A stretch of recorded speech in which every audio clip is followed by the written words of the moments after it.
1. Konsep, prinsip, dan implementasi teori dalam bidang pendidikan. Contoh, teori konstruktivisme. Konsep dari teori konstruktivisme ini berfokus pada ide bahwa pembelajaran adalah proses aktif di mana individu membangun pemahaman dan pengetahuan mereka sendiri melalui pengalaman, refleksi, dan interaksi dengan lingkungan mereka. Ini menekankan pentingnya peran siswa maupun siswi dalam mengkonstruksi pengetahuan mereka sendiri, bukan hanya menerima informasi secara pasif dari gurunya sendiri. Prinsip dari teori konstruktivisme ini yaitu 1. Pembelajaran berpusat pada siswa. Prinsip ini menekankan pentingnya mengakui keunikan setiap siswa yang memahami bahwa setiap individu memiliki pengalaman, latar belakang, dan pemahaman yang berbeda.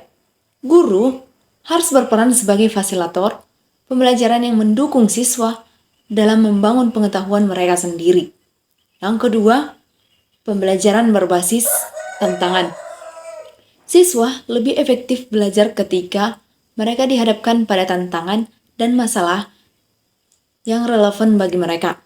Ini dapat merangsang pemikiran kritis, eksplorasi, dan pemecahan masalah.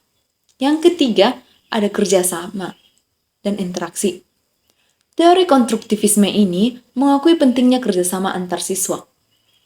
Melalui diskusi, berbagi ide, dan kerjasama dalam kelompok, siswa dapat membangun pengetahuan bersama dan memperluas pemahaman mereka. Yang keempat, ada pengalaman aktif. Pembelajaran efektif melibatkan pengalaman langsung dan aktif. Siswa belajar melalui eksperimen, observasi, dan praktik langsung. Teori konstruktivisme ini mempunyai implementasi, yang dimana implementasinya itu yaitu 1. Pendekatan aktif dalam pembelajaran. Guru dapat merangsang pengalaman pembelajaran yang mendorong siswa untuk aktif terlibat dalam proses belajar. Misalnya, dengan memberikan tugas yang mendorong pemecahan masalah dan eksperimen mereka. Yang kedua, ada kolaborasi.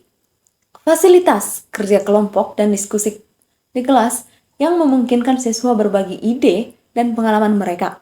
Hal ini dapat dicapai melalui proyek tugas, kelompok, berbasis masalah, atau debat. Yang ketiga, menggunakan sumber daya beragam. Guru dapat memanfaatkan berbagai sumber daya, termasuk teknologi, perpustakaan, dan kunjungan lapangan untuk memberikan pengalaman pembelajaran yang beragam kepada siswa tersebut. Yang keempat, ada evaluasi formatif.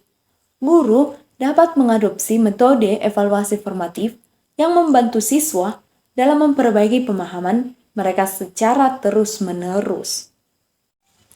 Yang kedua, konsep dan komponen-komponen sistem. Komponen-komponen sistem. Sistem umumnya terdiri dari beberapa komponen atau elemen. Beberapa komponen kunci dalam sebuah sistem itu meliputi input, proses, output, dan feedback. Input atau masukan adalah informasi, energi, atau bahan-bahan yang masuk ke dalam sistem. Ini adalah apa yang diperlukan sistem sebagai dasar atau stimulus untuk memulai suatu proses. Yang kedua, proses itu. Proses atau processing adalah serangkaian aktivitas atau operasi yang dilakukan dalam sistem untuk mengubah input menjadi output. Yang ketiga, ada output atau keluaran. Output adalah hasil dari proses yang telah dilakukan dalam sistem. Output ini adalah apa yang diharapkan atau diinginkan dari sistem tersebut, dan biasanya merupakan hasil akhir atau produk dari sistem tersebut. Yang keempat, ada feedback. Feedback atau umpan balik adalah informasi yang dilakukan atau yang digunakan untuk memonitor dan mengendalikan kinerja sistem. Ini dapat digunakan untuk menilai apakah sistem mencapai tujuan yang diinginkan atau apakah perlu dilakukan perubahan dalam sistem tersebut. Sebagai contoh, pertimbangan sistem pengelolaan inventaris toko dalam konteks bisnis. Sistem ini melibatkan berbagai komponen. Yang pertama ada input, kedua proses, ketiga output, dan juga feedback. Input dalam sistem ini adalah data yang mengenai stok barang atau jumlah dan jenis barang, permintaan pelanggan, dan data transaksi penjualan. Itulah masuk ke dalam input. Proses dalam sistem ini mencakup kegiatan seperti penerimaan barang baru, pembaruan stok, pengelolaan pesanan, pemantauan penjualan, dan pengaturan ulang stok saat diperlukan. Yang ketiga ada output. Output sistem ini adalah informasi mengenai stok tersedia, laporan penjualan, laporan keuangan, dan rekomendasi untuk pengisian kembali stok barang yang habis. Yang keempat ada feedback. Feedback ini atau umpan balik dalam sistem ini dapat berupa data penjualan historis, informasi mengenai tren pasar, atau masukan dari karyawan yang terlibat dalam pengelolaan stok-stok barang. Yang selanjutnya mengenai konsep, tujuan, dan aksioma teori sistem dalam bidang pendidikan. Tujuan atau goals.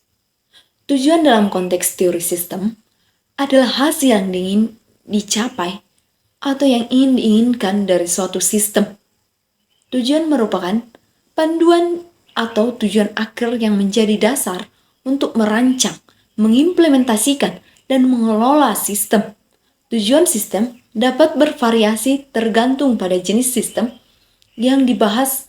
Misalnya dalam bisnis, tujuan sistem mungkin mencakup peningkatan efisiensi, keuntungan, dan kepuasan pelanggan. Dalam pengembangan teknologi, tujuan sistem mungkin termasuk kinerja yang lebih baik, lebih aman, dan lebih terkendali. Aksioma. Aksioma dalam teori sistem adalah prinsip dasar atau asumsi-asumsi yang digunakan untuk membangun dasar pemikiran sistem. Aksioma adalah dasar dari pemikiran sistem yang membentuk landasan teoritis untuk analisis, perancangan, dan pemahaman sistem tersebut. Ada beberapa aksioma dalam teori sistem adalah sebagai berikut. 1. Segala sesuatu adalah sistem.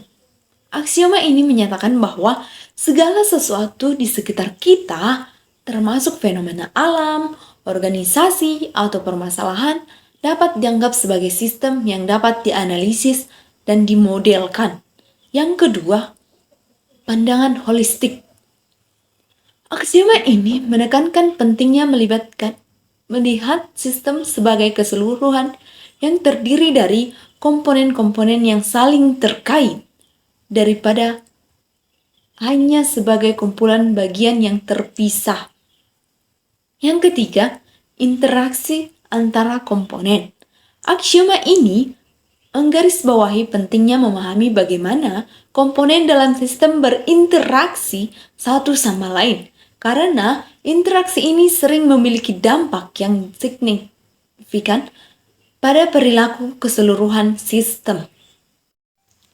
Yang selanjutnya mengenai konsep, pelopor, dan implementasi setiap jenis teori sistem dalam bidang pendidikan. Berikut adalah penjelasan singkat tentang beberapa jenis teori sistem yang diterapkan dalam pendidikan serta pelopor dan implementasinya. Teori sistem terbuka atau open system theory yang melibatkan satu konsep. Teori sistem terbuka menganggap sistem sebagai entitas dan berinteraksi dengan lingkungannya. Sistem pendidikan dipandang sebagai sistem terbuka yang menerima masukan seperti siswa, guru kurikulum, dan menghasilkan keluaran atau kemampuan siswa, kualitas pendidikan. Yang kedua, pelopor. Pelopor ini adalah salah satu pelopor teori sistem terbuka. Yang ketiga, implementasi. Teori ini telah diterapkan dalam pendidikan dengan memahami berbagai sekolah dan lembaga pendidikan, berinteraksi dengan lingkungannya, termasuk komunikasi dengan orang tua, komunikasi dengan masyarakat, dan faktor-faktor eksternal lainnya. Ada juga teori sistem hierarki atau hierarki teori. Konsepnya, teori sistem hierarki menekankan struktur hierarki dalam sistem di mana-mana entitas-entitas berada dalam tingkatan yang berbeda. Dengan tingkatan yang berbeda dalam pendidikan, ini dapat mengacu pada hierarki kurikulum dan struktur sekolahnya. Yang kedua, pelopor. Pelopor adalah salah satu tokoh yang berkontribusi pada perkembangan teori sistem hierarki ini. Yang ketiga, ada implementasi. Dalam pendidikan, teori ini dapat diterapkan untuk merancang struktur kurikulum dan mengoptimalkan aliran informasi dalam hierarki pendidikan. Ada juga teori sistem sirkulus. Konsepnya, teori ini menggambarkan hubungan sirkulus atau timbal balik antara elemen-elemen dalam sistem. Dalam konteks pendidikan, hal ini dapat mencakup interaksi antara guru, siswa yang saling memengaruhi. Pelopor adalah satu tokoh yang dikenal juga dalam teori sistem sirkular ini. Implementasinya dalam pendidikan, teori ini membantu memahami bagaimana interaksi guru dengan siswa dapat memiliki dampak yang kompleks dan berkesinambungan, dan mengapa perubahan dalam satu elemen dapat memengaruhi elemen lainnya dalam sistem. Ada juga teori sistem kompleks, yang dimana konsepnya itu, teori ini mengkaji sistem yang sangat kompleks dengan banyak elemen yang saling terhubung dan berinteraksi. Dalam pendidikan ini, dapat merujuk pada jaringan hubungan antara berbagai elemen dalam pendidikan, termasuk siswa dan guru. Pelopor. Pelopor ini juga beberapa pihak yang berkontribusi pada perkembangan teori sistem kompleks ini. Implementasi. Penerapan teori sistem kompleks dalam pendidikan melibatkan analisis dan modelisasi jaringan interaksi dalam pembelajaran, pengelolaan, respon terhadap perubahan, dan pemahaman dinamika yang kompleks dalam lingkungan pendidikan.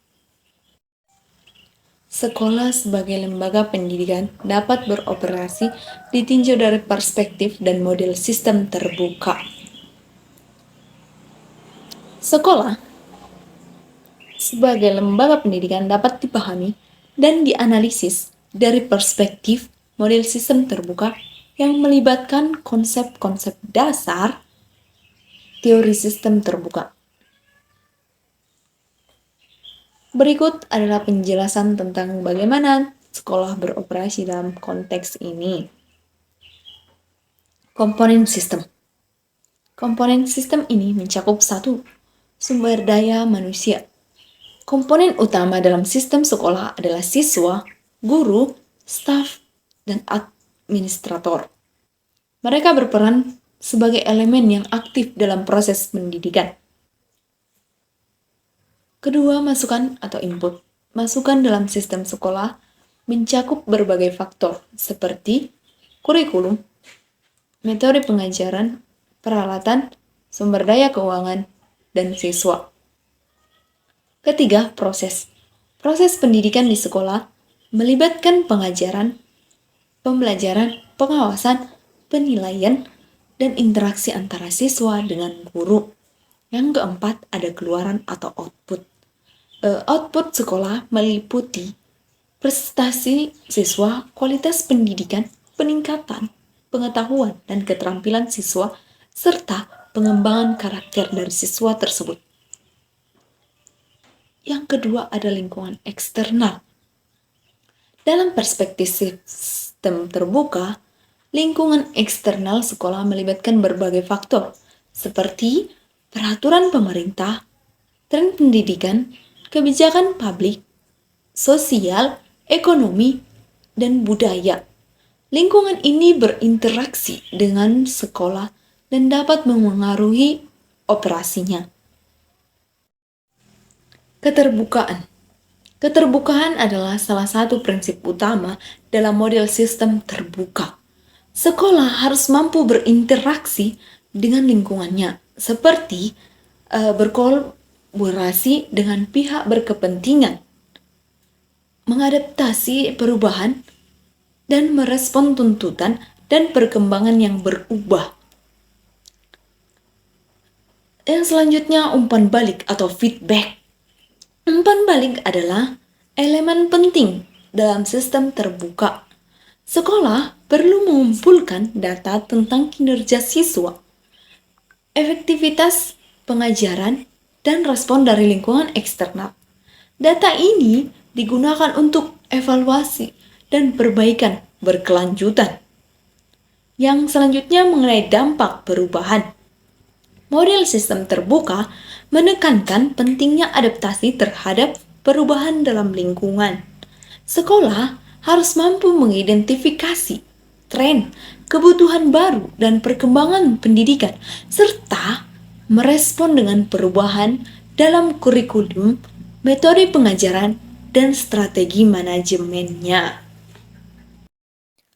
Baiklah teman-teman, cukup sekian dari hasil pemaparan saya. Semoga video ini bermanfaat bagi teman-teman sekalian. Akhir kata saya mengucapkan salam dan terima kasih.